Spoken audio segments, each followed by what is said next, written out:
Bom, e aí pessoal, tudo certinho? Ângelo Persona aqui na área gravando mais um vídeo pra vocês. E agora a gente vai seguir aqui pro meu trabalho, pra região onde eu trabalho. É uma caminhadinha.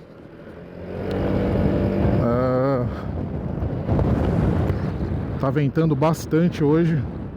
Eu fiquei feliz porque o vídeo anterior que eu gravei,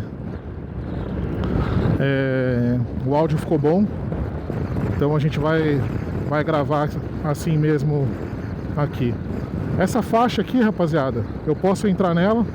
Tem lá o desenho da moto, tá vendo? E ela também tem um horário que os carros também podem andar nessa faixa aqui. Então é uma faixa exclusiva de ônibus, mas que você de moto às vezes pode, ou de carro mesmo, você pode passar por ela. Aqui é o trabalho da minha ex-mulher, ó, Stana. Inclusive ela deve estar aí.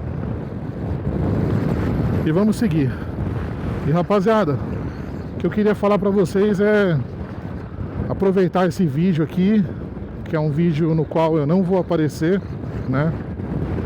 Eu não gostaria de aparecer, ou teria que estar num dia muito bom para que isso fosse possível.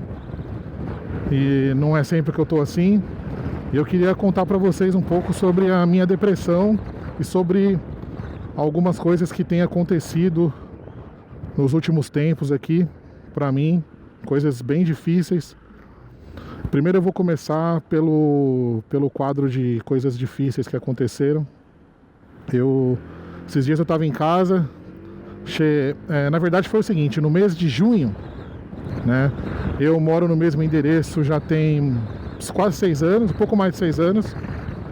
E sempre tive um bom relacionamento com o meu landlord, assim, por exemplo, se eu preciso atrasar alguma coisa, sabe? Ele sempre foi muito compreensivo.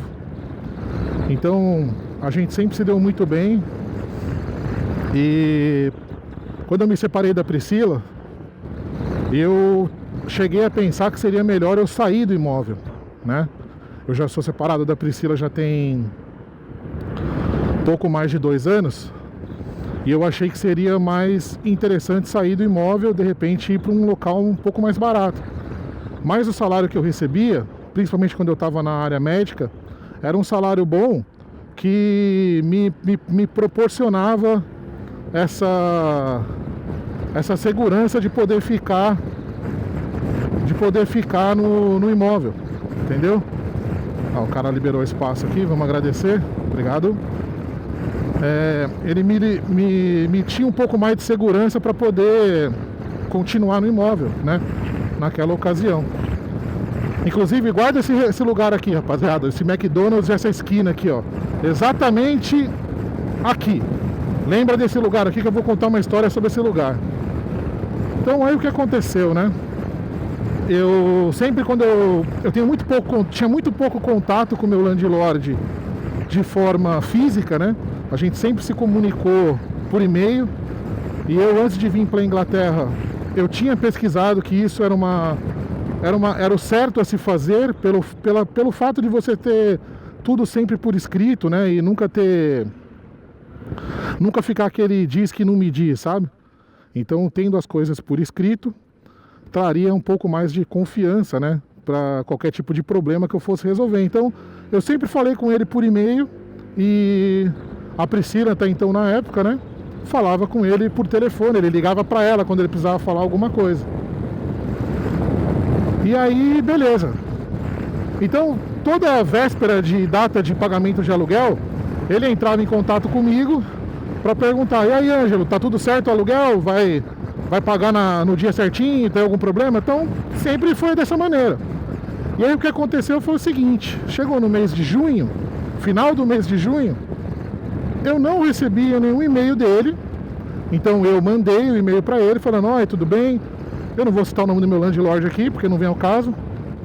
Então eu vou chamar ele de Clóvis. Então eu falava: oi, Clóvis, tudo bem? Tô mandando um e-mail aqui para falar para você que eu vou pagar o aluguel na data certa, na data correta. e que o dinheiro vai estar na sua conta dia tal. E ele sempre me retornava, sempre certinho, sempre uma comunicação não tão extensa, né, porque ele não era de falar muito, mas ele sempre me retornava, sempre me retornou, sempre respondeu meus e-mails, me dava pelo menos um ok, né?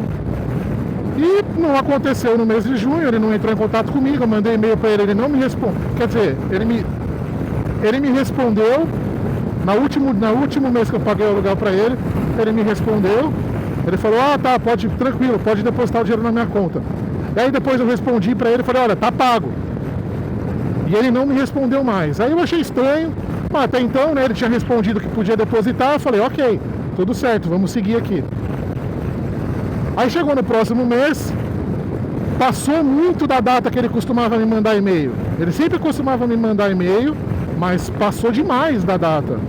Eu achei aquilo muito esquisito, eu falei, meu, que estranho, né? Porque ele sempre manda mensagem pra mim, perguntando sobre a data correta do aluguel, e por que dessa vez ele não tá mandando, né, esse e-mail.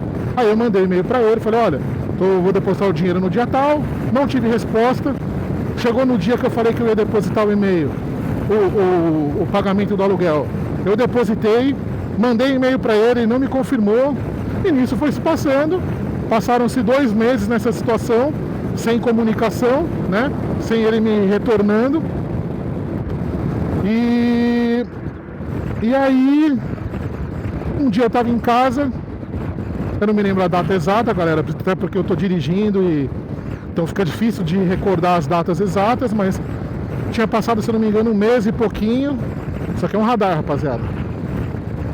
Tinha passado mais ou menos 1 mês e pouquinho, chegou uma carta dizendo que para o representante legal do Clóvis.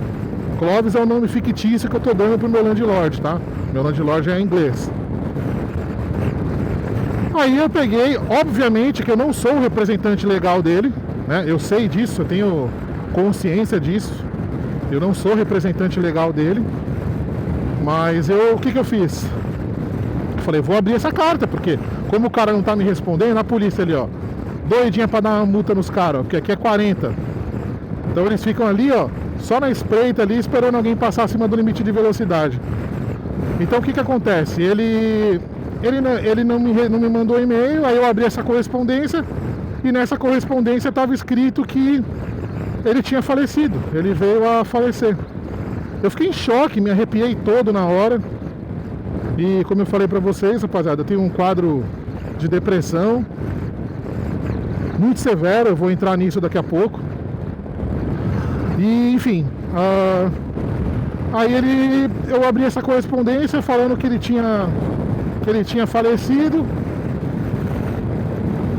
Eu fiquei muito arrasado porque eu sabia que eu ia ficar lá no apartamento durante um bom tempo, porque quando a gente entrou de locatários nesse imóvel, ele havia falado pra gente que havia um interesse muito grande por parte dele que a gente ficasse nesse imóvel por um bom tempo, porque o imóvel era financiado, né? Ou seja, então a gente ficaria ali pagando o aluguel para ele, e o dinheiro do aluguel ele ia utilizar para pagar o financiamento do imóvel, desse imóvel. Então eu sabia que eu ia ficar aqui por muito tempo. Bom, então isso foi uma situação muito delicada, porque devido à depressão eu não consigo produzir da forma que eu produzia antes. Então quando eu cheguei aqui, então hoje é muito fácil você ver amigos, né, conhecidos, pessoas apontar o dedo na sua cara, falar que você fica em casa jogando videogame, que você fica em casa vendo filme, que você tá com a vida ganha, enfim, comentários de extrema infelicidade, que eu sei lidar muito bem. No começo eu não sabia, inclusive, mas hoje eu sei lidar muito bem com esses comentários infelizes, porque a gente não pode também culpá-los, porque esse pessoal não sabe o que é ter depressão, né? Essas pessoas não sabem o que é isso. Até porque eu também não sabia. Então eu não vou... Aí, Gedas, essa é pra você, hein? Essa é uma piada interna, rapaziada. Não dá pra contar isso pra vocês, não. Então as pessoas não sabem o que é viver com depressão.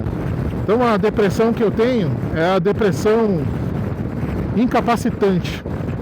Eu não consigo sair de casa, eu só quero ficar debaixo do cobertor.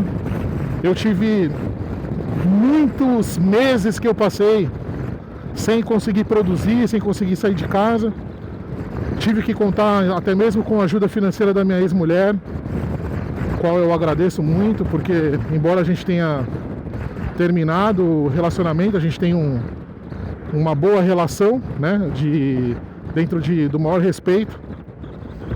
Então a gente tem um bom relacionamento, eu tento ajudar ela da forma que eu consigo. Por exemplo, quando ela foi se mudar, eu tentei ajudá-la. Olha aí o caos do combustível aí, ó, rapaziada. A fila provavelmente deve estar dando volta no quarteirão aí. Mas enfim, então eu tenho um bom relacionamento com ela. E a gente tenta se ajudar de certa maneira. Então eu tenho que ser muito grato para ela, né, por tudo que ela me ajudou aí, situações difíceis. Inclusive, o que me traz um pouco de segurança, eu não sei até por quanto tempo isso vai continuar, é que eu tenho a ajuda do governo, né? Eu recebo a ajuda do governo. Então isso me trouxe um pouco mais de segurança durante esse período que eu tô nessa situação, né? Que eu luto contra essa situação. Eu já tenho 2 anos que eu passo por depressão. Já cheguei a ficar dias em casa, só comer e dormir e ficar no escuro, saca? É uma coisa que eu não desejo pra ninguém. Eu nunca imaginei que a depressão fosse uma situação tão delicada como a que eu tô vivendo. A Priscila mora virando aqui, rapaziada. Minha ex-mulher tá morando aqui, num flat. Enfim, então eu nunca imaginei que a depressão fosse dessa maneira, né? Eu não imaginava. Inclusive cheguei a pedir desculpas para minha ex-mulher, porque ela, quando nós morávamos no Brasil, ela já sofria depressão, inclusive ela toma medicação. E eu muitas vezes não soube lidar, né? Então muitas vezes eu brincava, sabe? Tipo, a minha forma de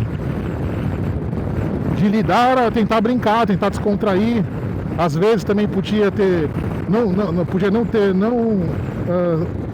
tido o conhecimento necessário para saber como lidar, né? Como lidar da forma correta. Hoje eu tenho, né? Então eu pedi desculpa para ela sabe disso. Então é um quadro muito difícil mesmo. Infelizmente, que eu também vim a conhecer, né?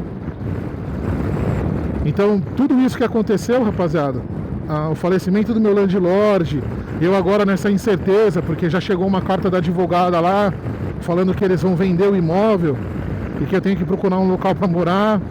E no meu caso eu tenho bastante coisa, sabe? Porque vocês viram aí no vídeo de coleção, eu vou deixar aí no card para vocês. Então vocês viram aí no vídeo de coleção que eu tenho bastante coisa, sabe? São coisas que eu não gostaria de abrir mão, pelo fato de que, se eu for vender, eu sei que no Brasil, né, para a pessoa que está assistindo no Brasil, as coisas que eu tenho têm um valor financeiro enorme, né? Um valor financeiro muito grande mesmo. E infelizmente aqui os eletrônicos, né, as coisas eletrônicas acabam desvalorizando muito rápido. E se eu for vender, eu vou pegar um valor muito irrisório nas coisas, né? Principalmente em cima do que eu paguei, né? Que eu comprei, na época que eu comprei, né? Então não compensaria fazer essas vendas, sabe? Então é uma situação delicada, né, que eu tô atravessando.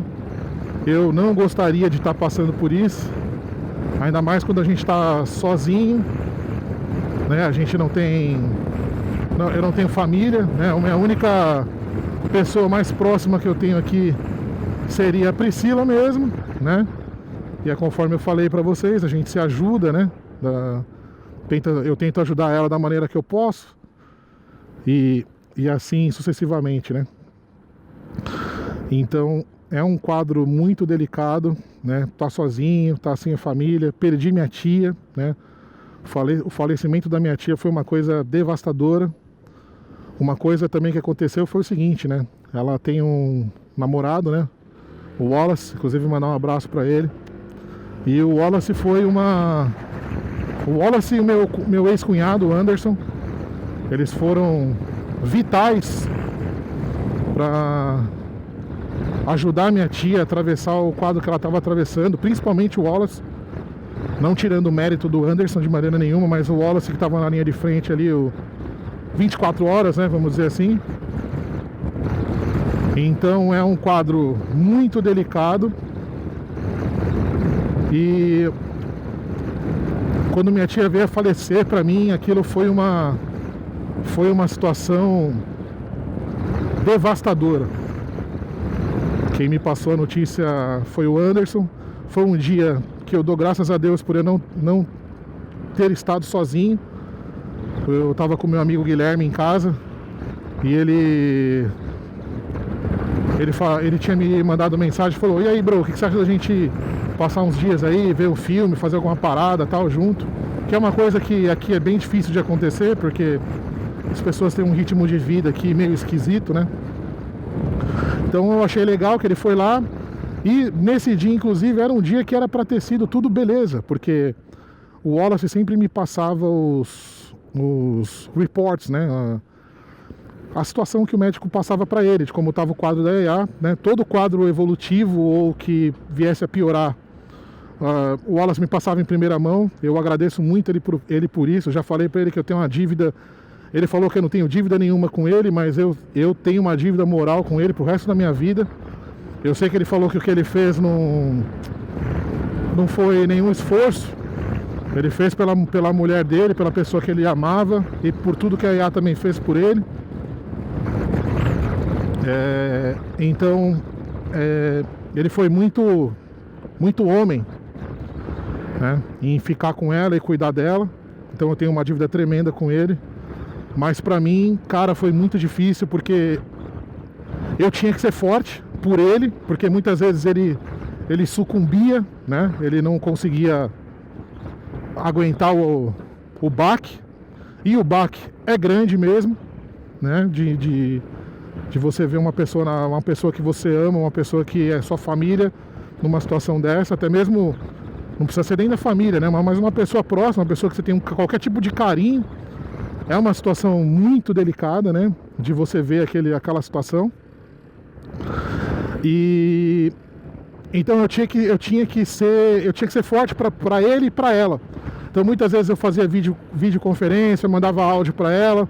Infelizmente era a forma que eu podia. Se eu tivesse no Brasil, sem sombra de dúvida nenhuma, eu estaria do lado dela. Eu já tinha até inclusive falado com meu pai, cogitado a minha volta, e que se eu voltasse, eu iria não trabalhar, né? Pedir autorização para o meu pai para que eu não trabalhasse, para que eu pudesse cuidar dela da melhor forma possível. Então eu ia dedicar a minha vida para cuidar dela, né? E no caso eu não estava lá, e quem foi essa pessoa foi o Wallace. O Wallace estava lá de frente, então muitas vezes ele, né, era uma situação difícil para ele, pelas coisas que ele via, né? Então, muitas vezes eu tive que dar um suporte para ele também, né? Tentar trocar uma ideia e tudo mais, então eu tinha que ser forte. Então, quando veio a notícia do falecimento, foi uma coisa muito difícil para mim mesmo, cara. Muito difícil mesmo, porque... Bom, enfim, dentro do meu quadro de depressão, receber uma notícia dessa, de uma pessoa que foi a sua mãe, de uma pessoa que fez todos os sacrifícios que ela fez, né? Foram vários, para que eu pudesse chegar aqui onde eu tô, não só ela quanto meu pai. Inclusive conversei com meu pai esses dias aí, umas 3 horas e meia de ligação, porque a minha tia, ela tinha um WhatsApp, né? Então eu conversava mais com a minha tia. Meu pai, como eu tenho que ligar para ele, aqui a gente tá em Lewisham, rapaziada, aqui já vai ter um trânsitozinho um pouco maior. Aqui vai ser mais sofrido. Então aqui eu tive que ligar para ele, conversar com ele, né? Foi uma situação muito delicada. Eu jamais imaginaria que minha tia tivesse que passar por esse quadro, por essa passagem. Eu sei que tem um amigo meu, Prado, né? Ele falou pra mim um dia que, mas tem que entender que ninguém é pra sempre. De fato, ele tem razão, né? Ninguém é pra sempre, ninguém vai durar pra sempre. Mas eu não gostaria que a minha tia, pelo toda a sua história de vida, história de trabalho, de batalha, que ela tivesse que passar pelo quadro que ela passou, né? Pela passagem dela fosse tão conturbada dessa maneira. É uma coisa que eu jamais vou entender, né? Então, isso tirou meu chão, isso é uma coisa que me abalou demais, né? Para uma pessoa que já sofre de depressão, que já tem um quadro depressivo, né? Depressão, rapaziada, é um vazio, é uma coisa que te tira o brilho. Eu praticava, por exemplo, o Airsoft aqui. Eu gostava muito, foi uma parada que eu me identifiquei, que eu investi, né? Comprei equipamentos e tal. Parei de praticar Airsoft. Eu tenho videogame, tenho as coleções, vocês viram aí no vídeo que eu gravei pra vocês, né? Que eu falei sobre isso, sobre minha coleção e tal, né? Vocês viram que é uma coisa que eu gosto bastante. Mas infelizmente a depressão tirou o brilho de tudo isso, sabe? Infelizmente eu hoje não tenho a mesma motivação, a mesma empolgação que eu tinha pra jogar videogame. Olha que esse cara de caminhão aqui precisa abrir tudo isso pra fazer uma curva, cara. Meu Deus do céu, viu? Olha isso. Isso é um corno, né? Bom, olha. Cada uma, mano. Aí, enfim, é uma coisa que tira todo o brilho e a vitalidade das coisas que você tem pra fazer. Você perde a vontade de sair, você perde a vontade de conversar com as pessoas. Muitas vezes as pessoas vêm se comunicar com você e o que você ouve é só blá, blá, blá, blá, blá, sabe? Então isso causa isolamento, né? Você não quer se comunicar com as pessoas. Então é um quadro delicadíssimo, sabe? Eu jamais queria estar passando por isso. Jamais. Aí também hoje eu entendo, por exemplo, como pessoas chegam ao ponto de tirar a vida, né? Porque isso acontece, esse sentimento acontece muito comigo. Muitas vezes eu volto pra casa, vocês estão vendo, né? Isso aqui é o caminho que eu tô fazendo para ir pro trabalho, para ir pra região onde eu trabalho, embora eu possa trabalhar em qualquer região, né? Eu posso trabalhar lá do lado de casa, mais perto de casa, mas nesse trabalho tem uma coisa que você se acostuma, né? Você se acostuma a trabalhar numa região, numa determinada região, e você acaba ficando nela. Então é o caso comigo, né? Eu acostumei ali, tenho amigos ali, né? Então eu infelizmente me desloco todo esse percurso aqui, que pra mim não é demais. Trabalhei na Medical, trabalhei na área médica, né? Como vocês sabem. Então eu posso... Eu não ligo de me deslocar tanto assim pra poder ir pro trabalho, sabe? Pra mim é uma situação de boa. Então eu acostumei a vir pra cá. Falando nisso, rapaziada, aqui era o quarto segundo endereço que eu morei. Morei num quarto, naquela casa bege, lá no final dessa rua aqui. Aqui em Lewisham. Inclusive mandar um abraço pro Rafael e pra Ana. Não sei se eles vão assistir esse vídeo, mas eu gosto muito deles. Um casal excepcional que eu conheci. Grandes amigos, gosto muito dos dois. E enfim, rapaziada, é isso. É um quadro delicado. Eu não gostaria de estar falando isso pra vocês. Infelizmente na internet tá cheio de super-herói, cheio de cara fodão.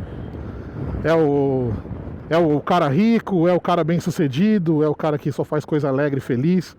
Ninguém tem o costume muito de postar coisas ruins, né, na internet. A galera acha que é tudo um mundo de fantasia, que todo mundo é perfeito. Mas não é. Inclusive, quando eu tava gravando aquele vídeo lá que eu mostrei a minha coleção pra vocês, eu tava naquele dia muito mal. Mas não parece, né? Infelizmente não... A pessoa não... Obrigado, irmão. A pessoa não imagina. Então a gente tem que ter um pouco mais de compaixão, um pouco mais de sensibilidade, porque as pessoas não fazem ideia o que as outras pessoas estão atravessando. Então é preciso ser um pouco mais sensível, ter um pouco mais de compreensão, porque não é fácil, rapaziada. Não é fácil mesmo. Eu era pra ser um cara super feliz, né? Moro na Inglaterra, dentro de todas as coisas caóticas que tem, né? Minha moto com o motor da forma que tá, eu ainda tenho tudo, né, cara? Não posso reclamar. Vendo a realidade brasileira, principalmente vendo a realidade brasileira, onde as coisas são extremamente caras e basicamente seria impossível eu ter as coisas que eu tenho aqui. E as coisas que eu tenho aqui não foram coisas conquistadas de um dia pro outro. Afinal, eu moro aqui há 7 anos e durante 5 anos eu trabalhei pra caralho aqui. Ninguém pode falar nada. Eu vou até ter que, inclusive, dar uma protegida nesse comentário que eu fiz, né? Porque eu falei um palavrão e palavrão não é uma coisa que eu não posso falar aqui no vídeo, né? Que a gente tem que ser family friendly. Então, é isso, rapaziada. Eu já falei bastante, o vídeo já deve estar gigantesco. Eu espero que o áudio tenha ficado bom, porque senão eu vou ter falado tudo isso que eu falei à toa. Vou ter que jogar o vídeo na lixeira e não vai ser uma coisa interessante. Beleza? Então eu vou parar de gravar aqui. Espero que a câmera esteja gravando ainda. E é isso aí, rapaziada. Espero que vocês gostem do vídeo. Se puder dar um like nesse vídeo aqui, porque vai dar um puta de um trabalho para editar, ainda mais que ele ficou enorme. E eu tô gravando o áudio separado da imagem. Então, por favor, se vocês puderem dar um like aí, eu agradeço. Eu não sou de pedir essas paradas, porque eu acho chato pra caralho. Mas eu gostaria de pedir pra vocês deixar um like nesse vídeo aqui, pra me ajudar, me estimular a continuar gravando, porque eu preciso me prender em alguma coisa, tá ligado? Já que todas as outras coisas me tiraram o brilho, eu preciso animar de novo com alguma coisa. Mas é isso aí, rapaziada. Eu vou encerrar o vídeo por aqui. Olha o funeral aí, carro fúnebre. E eu volto a gravar alguma coisa em breve pra vocês, beleza? É isso aí, rapaziada. Obrigado por assistir, valeu e até o próximo. Fui!